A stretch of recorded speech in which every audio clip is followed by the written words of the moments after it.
आपने vote cast किया है, क्या लग रहा है आपको कि किस तरीके से चुनाव ये आगे जा रहा है? मैंने अपने मताधिकार का प्रयोग किया और अपने दायित्व का निर्वहन किया।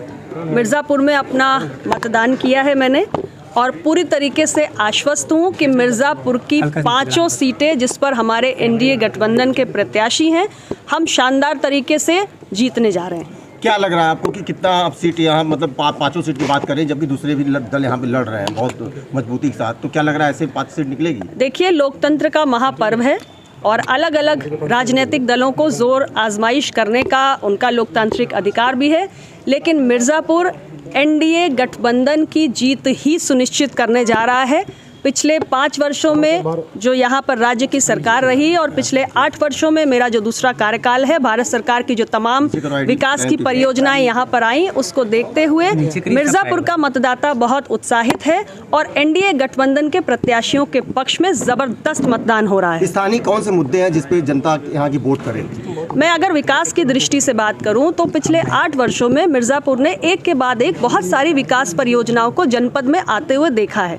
चाहे बाढ़ सागर परियोजना का शुभारंभ हो, चाहे मिर्ज़ापुर में मेडिकल कॉलेज का निर्माण हो, केंद्रीय विद्यालय का निर्माण हो, पासपोर्ट ऑफिस की स्थापना हो, एनएच की 4 लेनिंग हो, जल जीवन मिशन की शुरुआत हो, या सोलर प्लांट जो 75 मेगावाट्स का यहाँ पर माननीय प्रधानमंत्री जी के कर कमलों से शुरू हुआ। तो ये तमाम विकास की जो गंगा है इस जनपद में पहुँची है और इसलिए हमारा वोटर उत्साहित है और एनडीए के गठबंधन के प्रत्याशियों को जिताने जा रहा है। ये बताइए, 9 जिले में आज चुनाव हो रहा है, तो क्या लगता है पिछली बार तो काफ़ी सीटें आप लोग जीते थे, इस बार कितनी सीटें जीत रहे हैं आप? इस चरण में जो भी हमारे सीटें आती हैं उस पर जैसे पहले चरण से एक शुरुआत हुई है कि एनडीए गठबंधन के प्रत्याशियों ने बढ़त बनाई है, 7वें चरण तक आते आते हम और भी ज़्यादा मजबूत हो चुके हैं। और इसका एक बहुत बड़ा कारण है, एनडीए की सरकार ने पिछले कुछ वर्षों में देश की राजनीति में एक परिवर्तन किया है, सरकारों की कार्य संस्कृति में एक परिवर्तन किया है।